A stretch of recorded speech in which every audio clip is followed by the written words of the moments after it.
Stretching is an important part of any long-distance running routine.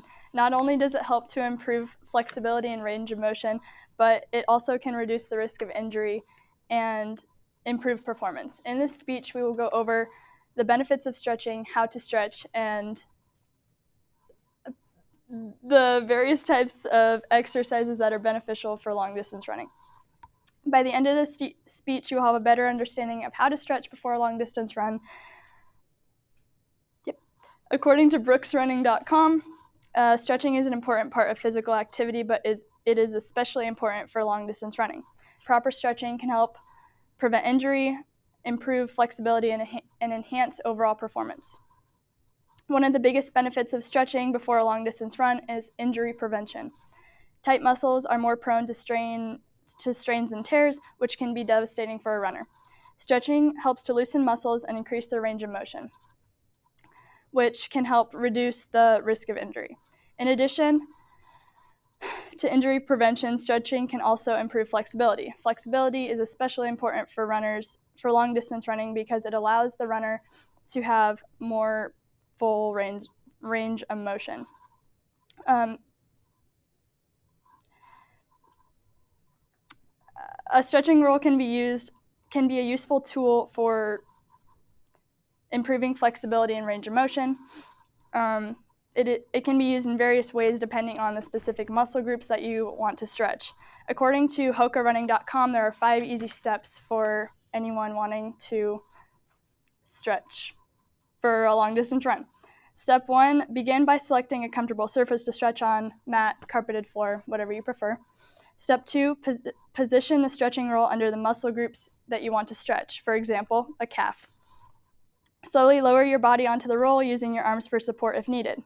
As you do this, allow the roll to gently massage the stretched and targeted muscle group. Hold the stretch for 30 to 60 seconds or however long is preferred. You should feel a gentle stretch in the muscle, but never pain. If you do feel pain, you should stop immediately.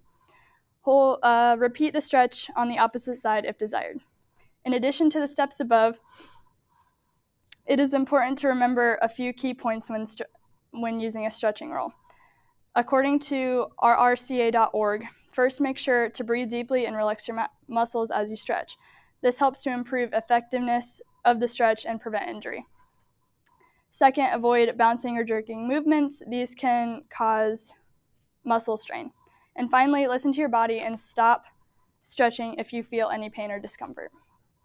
With practice and regular use, a stretching roll can be a valuable tool for improving flexibility and range of motion.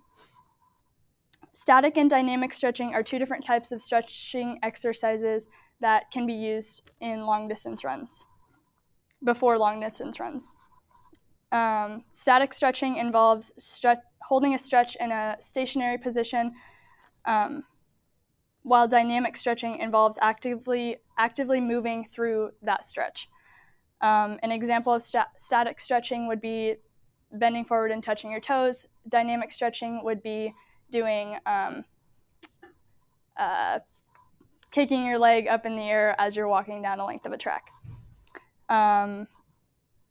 Static stretching is best for overall flexibility, while dynamic stretching is best for warming up the muscles before you perform physical activity.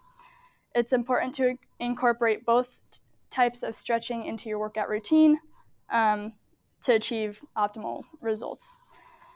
In conclusion, stretching is an important part of long-distance running. By incorporating a variety of stretching exercises into your training, you can improve flexibility, reduce your risk of injury, and enhance performance of your run.